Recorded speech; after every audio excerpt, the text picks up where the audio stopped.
다시 네 지문도 갑니다. 자, 청량고들 힘내세요. 내기하면 탈출입니다. 내기하면 탈출이요. 희경은 기약 없어요. 아니 저 10시에도 끝내주시죠. 모르겠어. 아니 왜냐면 11시 선생님 있어. 지금 내기하면 어떻게 알았어? 내기하면 또 쉬나요? 아니 상태 보고. 상태 보고. 왜냐면 아까는 여러분들의 표정이 마치 어땠냐면 지금 당장 멈추지 않으면 나 절로 뛰쳐내릴 거야 이런 느낌이었어. 저 뒷창문으로 뛰쳐내릴 거야 이런 느낌이 많았기 때문에 끄는 거고요. 일단은 4개 하고 끊자. 청량은 보내야 되니까 4개 하고 끊을게. 자, 갑니다. 얘가 또 조금 까다로워요. 요거 주희야 띠꺼워하지마. 어떠겠어 니네 범인걸. 자, 16번 가보겠습니다. 네. 자, 주제 부를게요. 시에서의 추상과 구상 간의 상호작용입니다. 됐죠? 자, 이 추상과 구상을 이렇게 이해하세요. 추상적인 건 일반적인 거죠. 구상이라고 하는 건 구체적인 모습입니다. 구체적인 것에서 일반적인 특징을 뽑아내는 과정을 추상이라고 합니다. 안 적어도 될까 모르겠다. 일반적인 것에서 구체적인 것으로 역으로 내리는 과정을 구상이라고 합니다.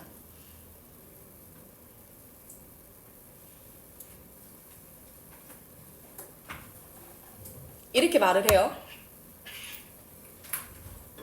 그럼 얘들아 보통 시라고 하는 건 일반적 표현이 많겠니? 구체적 표현이 많겠니? 님은 같습니다 했을 때 그 님의 해석이 여러 가지로 되지 않아요? 그럼 그건 추상적 표현이에요? 구체적 표현이에요? 추상적 표현이죠. 그럼 뇌란다.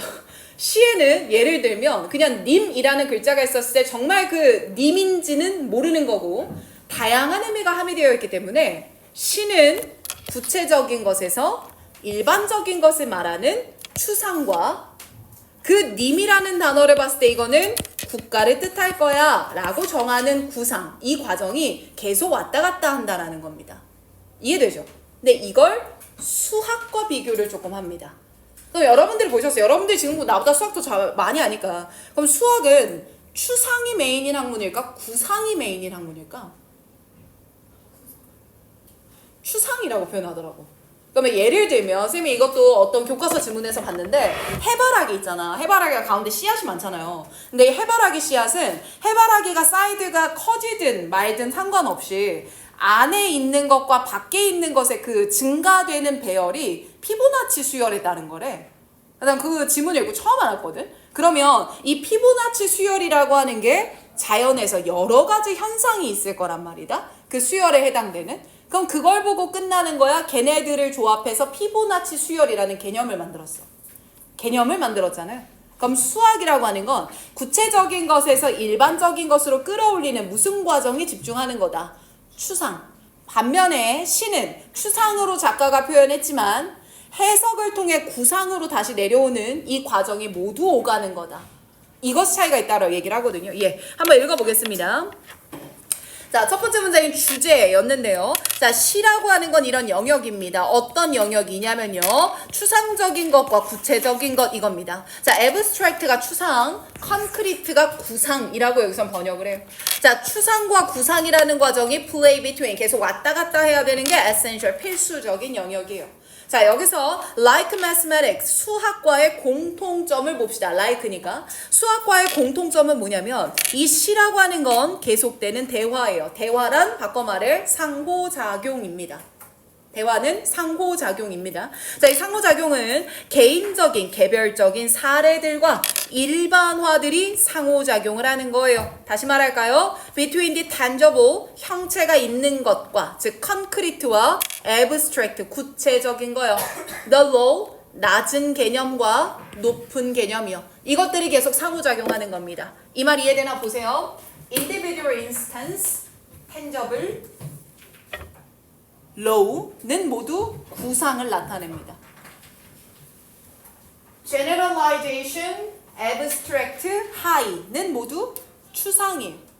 그럼 여기서 낮고 높다가 아니라 구체적 개별 사례, 일반적 특징으로 말을 한 것뿐이에요. 됐습니까?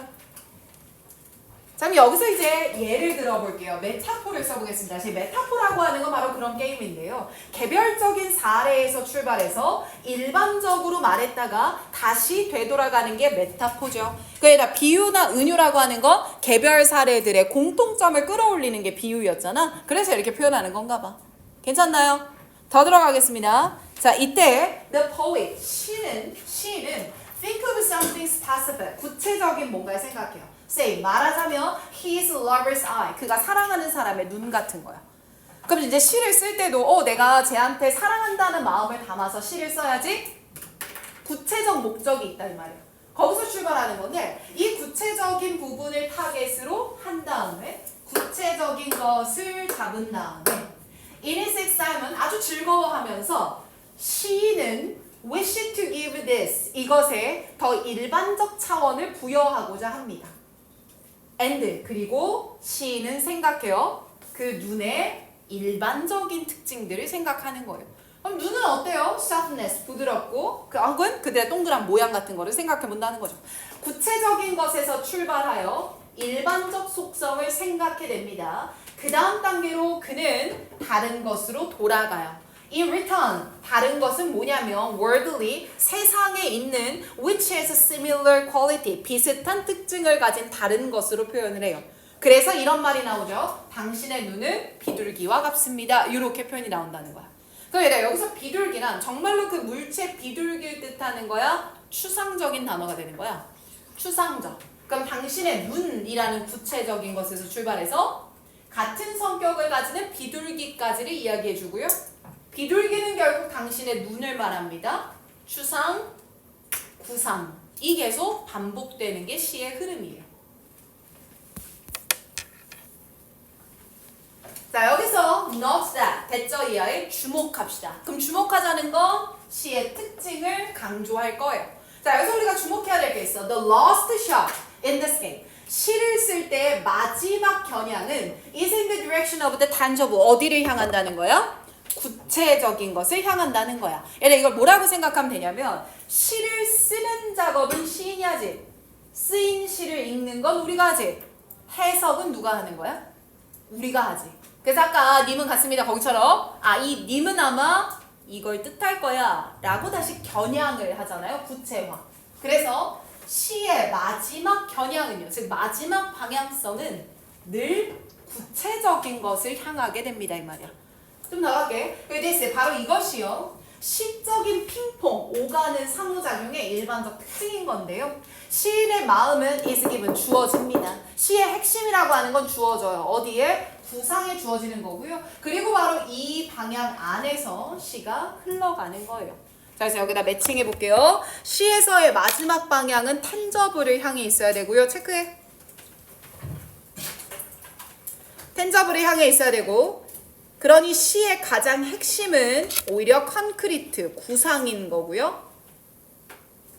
화살표 연결합시다. 시의 핵심은 오히려 추상도 있지만 구상으로 끝난다는 특징이 있습니다.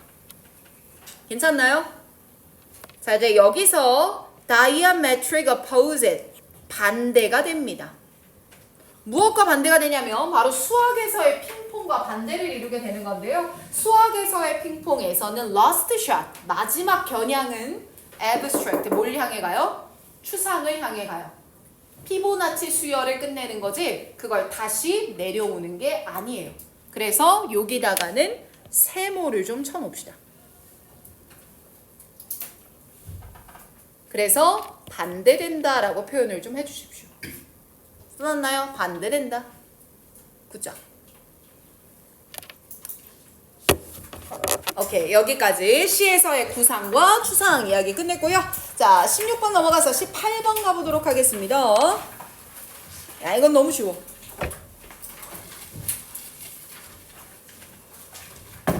자, 이번엔 18번 가볼게요, 여러분들.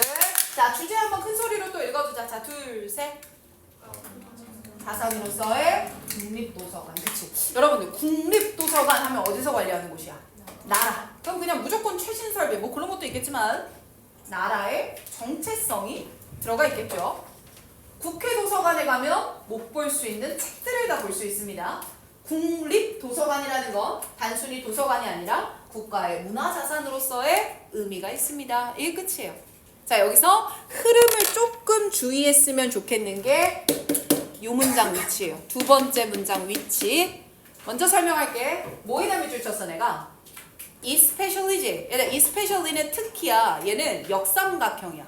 위에서 도서관의 의미를 얘기한 다음에 그 중에 국립도서관으로 이렇게 좁혀줄 때 쓰는 거고요. 좁혀준다는 거 이걸 강조할 때 쓰려고 한다는 거예요.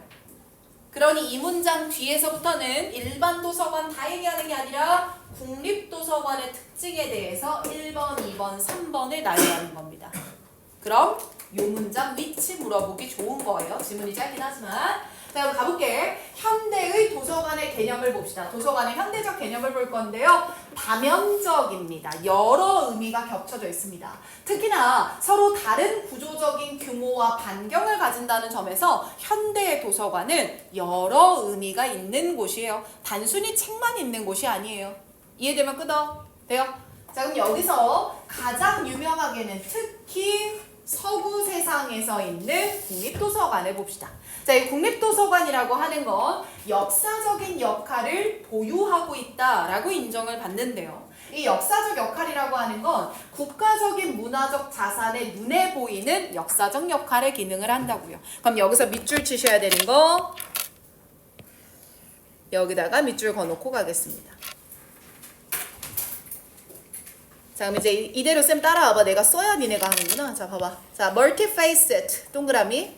현대의 도서관의 의미는 의미가 하나다, 여러 가지다? 여러 가지다. 근데 그 중에서 특히 국립도서관의 경우에는 어떤 의미가 더 강하다? 국가의 문화 자산으로서의 의미가 더 강하다. 이 흐름인 거예요. 자, 이제 their 마지막에 National Library. 다 무슨 도서관의 의미를 말해? 국립도서관의 의미를 순서대로 나열합니다. 근데 거의 비슷해요. 자, 가볼게요. 네, 그 국립도서관은요, 하우스드 자리를 잡습니다. 연성아 봐. 자리를 잡아요. 이 monumental, 기념비적인 건물에 자리를 잡아요. 네, 그 건물은 became the symbolic landmark, 아주 상징적인 랜드마크가 되죠. 그들의 컨텐츠, 어떤 양에 대해서, 내용에 대해서. 그러니 이거는 전체 국가의 문화적인 기억이기도 합니다. 그럼 여기서 우리가 밑줄 칠 만한 건 모뉴멘털 빌딩 정도? 그러니까 뭔가 기념비적인? 그러니까 그게 무슨 말이냐면 상징적인 랜드마크인 곳에 자리를 잡는다. 아무데나 있지는 않는다. 뭐 이런 느낌인 것 같고.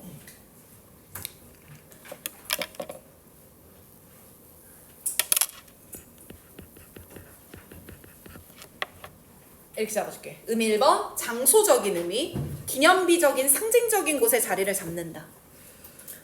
두 번째는 architecture form이기 때문에 건축 형태, 형태라고 첨언을 좀 달아놓죠.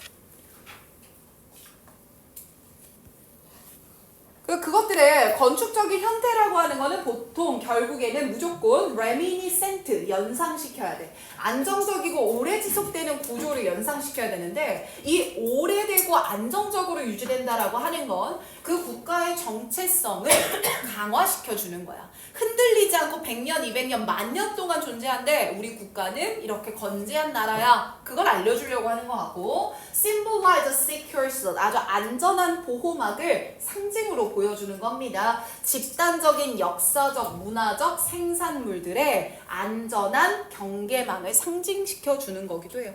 그렇기 때문에 형태는 어떻게 만들어야 되냐면 안정적이고 오래 유지되는 구조여야 해요. 그래야 우리나라의 굳건한 정체성, 안전한 경계 이런 것들을 강조할 수 있거든요. 되나요? 3번 갑니다. 다른 역사적이고 현대적인 장소와 마찬가지로요. 국가도서관은 were built, 지어집니다. architectural, 어떤 건축적인 레퍼런스, 참조가 되는 건데요. 이들은 자신들의 역할을 보여줍니다. 뭐로써? 식별 가능한, 즉 다른 것과 차이가 두드러지게 보이는 지식의 보고로서 그들의 역할을 수행합니다. and 그리고요, reflect the importance, 중요성을 보여주는 거죠. 자신들의 모여있는 서적들의 중요성을 보여줘요. 이 무엇 하는 데 있어서요, 인지된 국가의 지식을 입증해내는데 이 안에 있는 자료들이 이렇게 중요한 거야 라는 걸 보여준다고요. 됐나요? 그럼 나는 3번 정도는 이 정도 생각하면 되지 않을까 싶어. 그 안에 담겨있는 내용 말이야. 그러니까 예를 들면 국회 도서관까지 외국인이 가서 방문을 했는데 거기서 잡지 보고 있지는 않을 거 아닙니까? 그죠? 그럼 뭐 예를 들면 막 1950년대 뉴스 저장된 그 뉴스 신문지를 보면서 역사를 탐구한다거나 뭐 이런 말 아니겠어? 그래서 결국 국립도서관에 이런 다채로운 의미가 있다라는 거 기억하시고, 마지막 문장에도 상징적으로 밑줄 쳐놓을 건 요 단어야. 식별 가능한 지식의 보고, 알아볼 수 있는 지식의 보고. 여기서 식별 가능하고 알아볼 수 있다라고 하는 건 다른 것과 두드러진 차이를 보이는 지식의 보고다. 그 내용이 그만큼 중요하다. 이런 말로 보시면 됩니다. 잘 하셨습니다. 20번 넘어갑니다.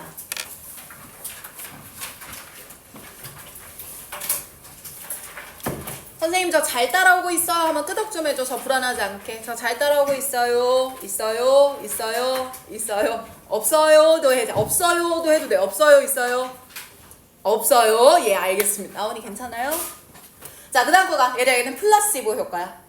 얘들아, 플라시보 효과는 어떤 거야? 실제 약효가 있는 걸 먹인 거야? 아무 의미 없는 약이야. 아무 의미 없네. 자, 이거 봐. 이제 너희들이 이 비눗방울을 쓰면 머리 IQ가 30이 높아져서 영어 1등급 쉽게 받을 거야. 잘한다. 이런 느낌이잖아. 됐죠? 자, 그러면 그건 정말 그 약효가 아니라 뭐에 의한 효과를 증명하는 게 플라시보야. 심리적 효과의 영향력을 입증하는 거죠. 근데 이게 하는 말은 뻔한데 흐름이 조금 까다로워. 그래서 천천히 한번 가볼게. 봐보자. 자, 첫 문장의 주제가 요렇게 껍질을 묶은 게 주제였거든. 그래서 요걸 먼저 한번 읽어보면, 보자. 우리가 이런 사실이 있지. 우리의 기대가 매우 근본적으로 효과를 바꿔버릴 것이다. 뭐에? 약에. 이게 주제인데 심리적 효과가 약효 자체를 바꿀 수 있어. 근데 이 사실 자체가 제약 산업한테는 아주 주된 난제다 이 말이야. 그러면 내가 정말 양리적으로 병리학적으로 정말 좋은 약을 만들었을 때도 만약 미디어 같은 것에서 내 약을 부정적으로 보도를 해버리면 심리적 효과가 너무 크기 때문에 아무리 좋은 약도 매장돼 버릴 수 있는 문제가 된다 이 말이야. 이 말 이해되니? 그러면 왜 이 현상이 제약산업한테 문제가 되는지의 이유는 적을까요? 실제 약효보다 심리적 효과가 여기다가 이유 물음표, 실제 약효보다 심리적 효과가 훨씬 크기 때문이다.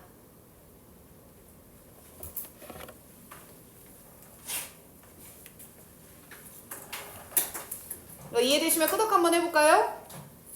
돼요? 돼요? 오케이. 자, 한번 가볼게. 자, 그러다 보니까 드러그, 약을 내가 만들 거야. 그럼 약을 만들 때는 롤 아웃이야. 굴렀다가 펼쳐진다라는 의미라 출시되다, 펼쳐지다 이 뜻이거든. 그럼 약은요, 출시되는 거예요. 시장이에요. once 일단 뭐 했을 때, 걔네들이 have been tested, 검증을 받고 shown, 보여져야지 출시되지. 효과가 있어. 해롭지 않고 말이야. 옆에 써. 객관적 효과 검증 통과.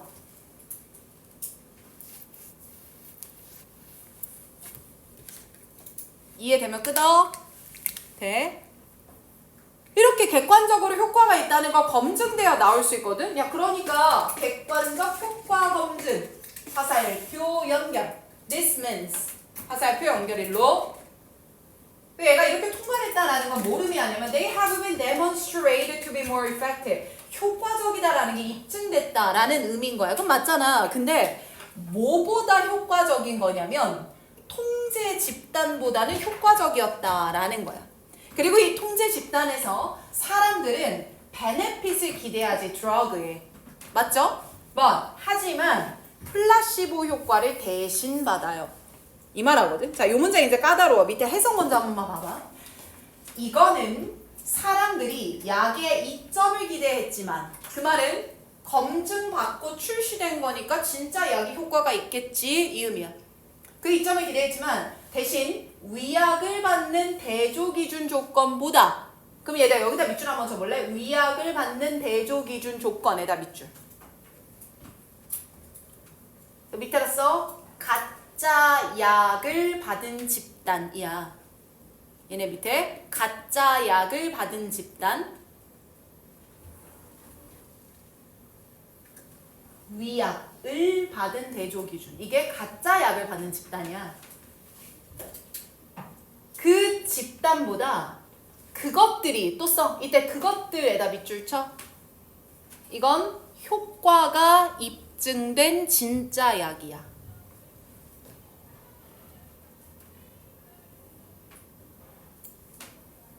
되나요?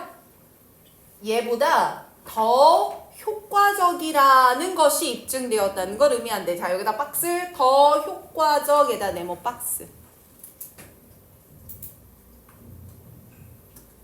자, 이제 밑으로 빼봐요. 자, 이 말 안에 담긴 의미를 설명하기 위해 선생님 잠깐 보세요. 자, 제약업계에서 약효를 테스트할 때 실험의 구성은 기본적으로 이래요. 위약과 진짜 약의 대조 집단을 구성하는 거야. 그럼 정말로 뭐 가짜 약을 주고 이 약이 설사를 멈춰줘 라고 먹인 경우의 결과값과 이 약을 먹으면 설사가 멈춰라고 똑같은데 똑같이 효과가 있는 약을 주는 거지. 그럼 봐봐. 사람들은 약을 받을 때 둘 다 심리적 영향이 있어 없어? 있잖아. 이것도 설사 멈춰줘. 이것도 하필이면 설사했었냐. 자, 두통이라고 할게. 말을 정정할게. 얘도 두통 멈춰. 얘도 두통 멈춰. 하지만 얘는 아무 의미 없는 그냥 알인 거고 얘는 진짜 효과가 검증된 약인 거야. 하지만 이 두 약을 다 줄 때 사람들은 그 말을 들어. 이거 먹으면 머리 안 아플 거야. 그러다 보니까 가짜 약에서도 플라시보가 생기고 진짜 약을 먹었을 때 뭐가 생겨? 플라시보 효과가 똑같이 생긴다는 거야. 그럼 이런 결과값에서 나왔을 때 가짜 약을 먹었던 애들은 10명 중에 한 5명 정도가 괜찮아졌다라고 보고를 한다면 진짜 약을 줬을 때는 10명 중에 7명이 괜찮아졌다라고 말을 하는 거야. 이 정도의 결과값이면 봐봐요. 우리 약이 입증됐잖아요. 증명됐잖아요. 라고 홍보한다는 거야. 이 말 무슨 말인지 이해돼? 그러면 사람들은 이런 엄격한 테스트를 통과하고 시장에 출시됐어. 식약처 검증, FDA 승인 찍혀서 나온 약이야. 그럼 그걸 받았을 때 실제로 약이 효과가 있겠지라고 기대하며 살 거 아니야. 되나? 하지만 결국 가짜 약을 받은 애들보다 조금 더 효과가 있을 뿐이라는 것이 현실이라는 거지. 이 말 이해되나요? 자, 그럼 이제 묶어갑시다. 선생님 여기다 체크할게요. 약의 이점을 기대했지만 에다가 꺽쇠. 약의 이점을 기대했지만 꺽쇠. 자, 이제 이 밑에다 적어 길게 부를 거야. 검증된 약은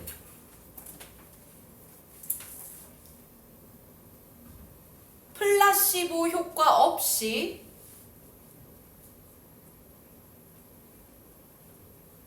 진짜 효과가 있다고 생각.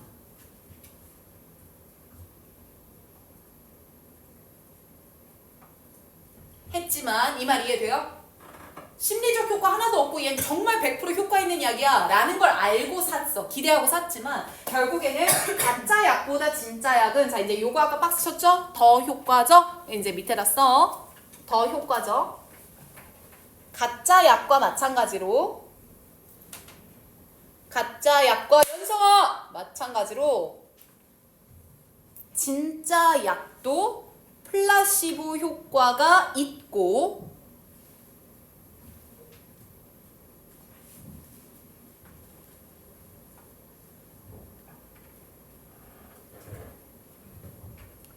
조금 더 나았을 뿐이다.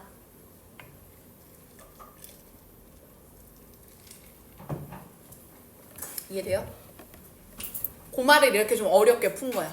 그대로 문장을 봐줘야 돼. 알겠지? 이 문장이 조금 까다롭고요. 그래서 뒤를 봐봐. 하지만 말이야. 이제 내가 풀어준 말을 여기서 다시 정리해 줄 거야. 하지만 우리는 이런 기대를 하지만 주목해. 이게 중요한 거야. 주제 던지겠지? 뭐가 중요한 거냐면 이 플라시보 효과는 사실 양쪽의 컨디션을 아우르는 동일한 효과인 거야. 그럼 이 말도 뭐야? 약을 먹는 것 자체로 심리적 효과가 생기는 게 플라시보고 그 플라시보는 진짜 약과 위약 모두에서 발생한다는 거야. 그게 네가 주목해야 될 일이야. 이해되시나요? 더 읽어갑니다. Whether people are taking 사람들이 진짜 약을 먹든 가짜 약을 먹든 whether 상관없이 그래서 이렇게 빼는 거야.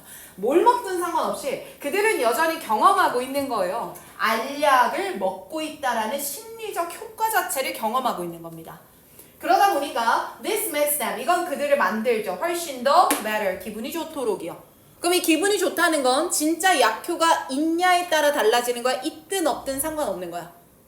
있든 없든 상관없어야죠. 그래서 뒤에 pharmacological 양리적인 효과와 independently 관계 없이 기분이 좋아지는 거예요. 그래서 변형된다면 요기 가능성 높아 별표까지 쓴 겁니다. 관계없이라고 하는 말도 안에 담긴 의미가 같아요. 진짜 약이든 가짜 약이든 실제 효과와 관련 없이 무슨 효과는 계속 생긴다. 플라시보 효과는 계속 생길 수밖에 없다. 되죠? 이런 식으로 말하는 질문 또 처음 보는 것 같아. 다음, this means that. 자, 이건 이런 걸 의미합니다. 자, 이제 추가 설명 한번 가볼게요. 자, 이건 뭘 의미하냐면 when we take an aspirin. 아스피린이라는 건 검증된 약이야. 써놔. 진짜 약이야. 아스피린은 진짜 약이야. 그럼 보세요. 자, 이 진짜 약이라고 하는 걸 먹어. 그때 we are not only와 not only야. 그럼 뒤에 뭐 나오겠어? 버덜소지. 그럼 not only 버덜소면 아스피린을 먹었을 때 얻는 결과가 몇 개야? 2개야. 그럼 실제 검증된 약이니 약효도 있겠지만 뭐도 있을 거야?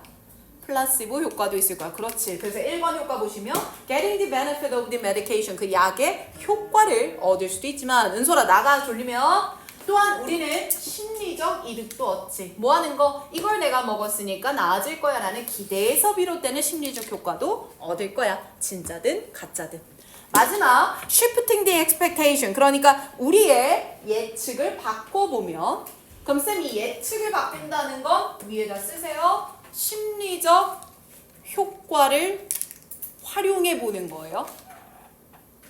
우리의 기대를 바꿔 예측을 바꿔라고 하는 건 심리적 효과를 활용한다라는 말이에요.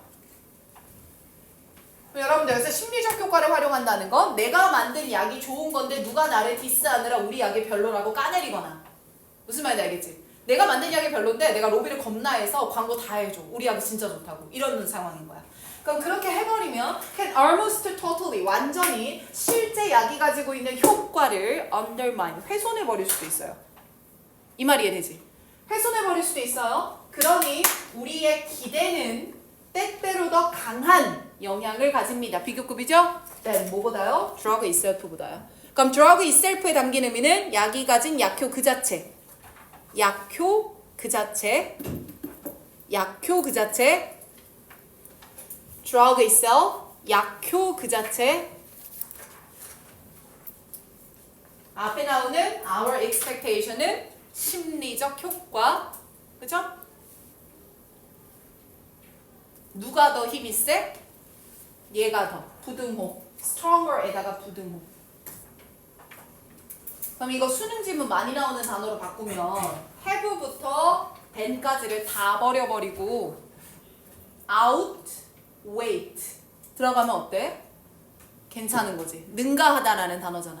앞에 게 뒤에 거를 훨씬 능가하게 될 거야. 그러니 부등호. 그럼 쌤 마지막 문장이 가지고 있는 합의가 뭐예요? 실제 약효보다는 플라시보 효과의 영향력이 더 크더라. 진짜 약에서조차도. 이해됐습니까? 하나 더 갑니다. 22번이요.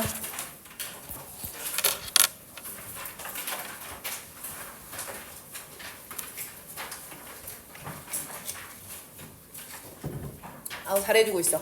자 22번도 토픽 불러볼게. 자 큰 소리로 읽어. 둘, 셋. 후각. 수용체. 더 크게. 다시 둘, 셋. 후각. 냄새 감지. 메커니즘 얘기할 거예요. 자 후각. 냄새 맡아. 아 이거 좋은 냄새 나는데. 아 별로인 냄새 나는데. 냄새를 맡아. 이때 수용체. 리셉터라는 수용체의 개념이 있나봐. 그게 어떻게 돌아가냐. 이제 이런 메커니즘입니다. 여러분도 혹시 그거 알아요? 그 혀에도 맛을 느끼는 영역이 좀 다르다 뭐 그거 본 적 있어 혹시? 그래서 뭐 앞에서는 무슨 맛, 혀 양쪽에선 무슨 맛, 안쪽에선 무슨 맛 뭐 이런데 또 요즘에는 그게 아니라 맛에 따라 다가오는 감각의 시간이 달라서 그래. 뭐 그런 말도 있더라고. 쓴맛이 뭐 가장 먼저 오고 신맛이 두 번째 오는 거고 시간의 문제 막 이런 얘기를 하거든. 그럼 냄새도 한번 생각해보자. 내가 좋은 냄새를 맡는 곳이 있을 거고 나쁜 냄새를 맡는 곳이 있을 수 있지 않을까?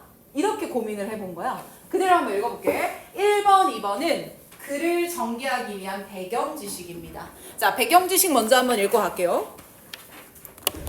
보자. 자, odor molecule, 이 냄새 분자라고 하는 건요, come, 옵니다. in many shape, 많은 모양과 많은 사이즈로 오죠. So many, 너무 많아요. 그래서 사실 it takes many different receptors to detect them. 너무 많아요. That. 그래서 얘는 이렇게 소댓구문으로 이어지는 거거든. 냄새의 종류가 너무 많다 보니까 아마 그 냄새들을 감지해내기 위해서는 다른 수용체들이 필요로 해 보여요. 냄새가 너무 다양하니까. 여기까지 이해되나요? 다음 더 읽어볼게. 많은 family of gene, 대규모의 유전자군은요, 디자인, 설계합니다. 보통 350개 가량의 리셉터 단백질을 만들어내거든요. 350개. 걔네들이 특정한 냄새 분자를 recognize, 뭐 하는 거예요? 인지해주는 거예요. 연결해줘. 디프런트 리셉터가 필요해 보여서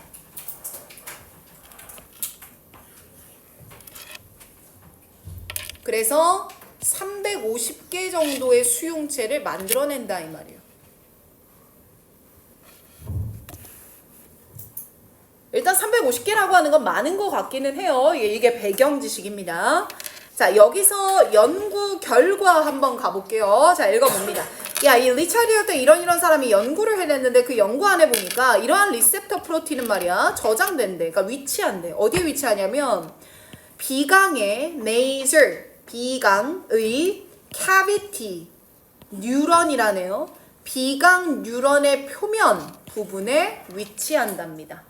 자, 그럼 지금 우리가 밝혀낸 건 located, 냄새 단백질 수용체에 어딜 밝혀낸 거예요? 위치를 밝혀낸 겁니다. 이게 비강 표면 쪽에 있다고요. As a key slip into a law. 키가 자물쇠에 slip into 하면 미끄러지듯이 들어간다라는 의미야. 한번 봐봐. 키는 본인한테 맞는 자물쇠한테만 들어갈 수 있잖아. 맞지? 그럼 냄새도 본인한테 맞는 리셉터한테만 가는 거 아닐까? 자, 이런 식의 말인 것 같아. 괜찮아? 야, 이런 것처럼 so odor molecule, 그 냄새 분자도 이러한 수용체로 slip into 맞춰서 술술 들어가게 될 거야. 그럼 여기까지는 냄새 분자가 뭐냐에 따라 리셉터가 다를 거야. 이런 느낌인 것 같아요. 야, 하지만 이렇게 가. 자, 그럼 얘들아 여기서 조금 주의할 게 뭐냐면 이 예시 앞에 나오는 연구를 모두 틀렸다라고 부정하는 게 아니고요. 강조의 뉘앙스로 쓰인 예시입니다. 냄새 수용 단백질의 위치 아주 잘 밝혀냈어. 근데 여기서 내가 더 강조하고 싶은 건 이거야. 이 흐름이라고. 괜찮아요? 자, 그럼 나는 뭘 강조하고 싶냐면 we don't seem, 우린 그런 거 같지 않아. 각각의 식별 가능한 냄새들에 대해서, 즉 각각의 냄새에 대해서 별개의 수용체를 가지고 있지는 않은 거야. 괜찮나? 냄새마다 수용체가 별개로 존재하는 건 아니야. 350개 여가지가 있어. 이거 맞는 말이야. 비강 표면에 위치해 있어. 이것도 맞는 말이야. 근데 그렇다고 해서 냄새마다 리셉터가 1대1로 존재하는 건 아니라는 거야. 어디가 다른지 알겠니? 됐어? This suggests that. 이건 뭘 시사하게 되냐면, 그럼 얘들아 냄새는 350가지겠냐? 그거보다 훨씬 많겠냐? 훨씬 많겠지. 그럼 여기서 우리가 상상해봐. 350개의 여가지를 가지고 수없이 많은 걸 대처해내려면 가진 것들을 조합해서 해야 되지 않을까? 그치? 그래서 밑에 나오는 게 odor, 냄새는요 리셉터의 조합을 trigger, 유발해내는 거예요. In pattern that, 어떤 패턴으로요? Interpreted by the olfactory cortex, 후각 피질에 의해서 해석될 수 있는 뭐로? 패턴으로. 중요한 말 네모 박스. 리셉터들이 컨비네이션, 조합을 이루어서 만들어내는 거예요. 그러면 350가지로 만들어낼 수 있는 조합의 경우의 수는 어마어마하게 많겠죠? 그를 통해 만들어내는 겁니다. 영어의 알파벳에 26글자가 있거든요. 이 A부터 Z까지 26글자가 combine, 합쳐내죠. 그래서 많은 단어를 만들어요. 그것과 as, 마찬가지로 냄새 분자도 서로 다른 리셉터의 클러스터, 덩어리들을 바인드, 연결시키는 거예요. 컨비네이션이랑 비슷한 의미일 거고 그걸 조합해서 결국 만 개의 우리가 감지 가능한 오더를 producing, 뭐 하는 거죠? 만들어내는 거죠. 됐습니까? 자, 그럼 여기서도 일치불일치를 좀 생각해보자. 세상의 냄새는 만 개다. 이건 O야 X야? X. 우리의 수용체로 감지 가능한 냄새의 수는 만 개다. O야 X야? O. 우리의 수용체는 만 개의 바이러스에 1대1로 대응된다. O야 X야? X. 조합을 통해서 만들어내는 거죠. 자, 그러니 it is 바로 combination of our factory receptor. 이 후각적인 리셉터들을 조합해내는 겁니다. Which activate different neuron pattern. 서로 다른 뉴런 패턴을 활성화시키는 건 바로 이거고요. 그리고 이것 때문에 allow us to distinguish, 구분해내는 게 가능합니다. 그래서 크게 설명하면 앞에 it, 뒤에 that에 이뜻 강조로서 중간에 which절이 껴서 리셉터를 꾸며주고 있는 표현이다. 이렇게 이해하시면 됩니다. 괜찮나요? 자, 요거는 좀 밑에다 적어줍시다. 이제 이 밑에 여백에다가 그냥 검은 펜으로 적으세요. 빨리빨리 갑시다. 자, 냄새 수용체는 약 몇 개라 그랬지? 350개. 요건 좀 정리를 하자. 냄새 수용체는 약 350개.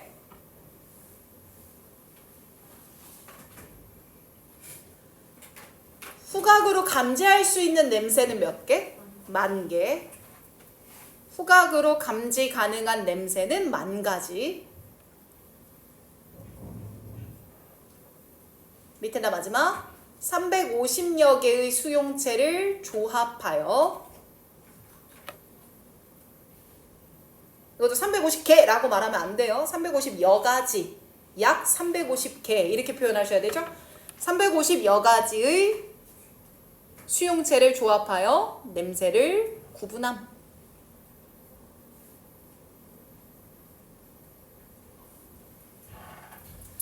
그렇다고 해서 모든 냄새를 맡을 수는 있다? 그건 아니다. 밑에 마지막 모든 냄새를 맡을 수 있는 것은 아니다.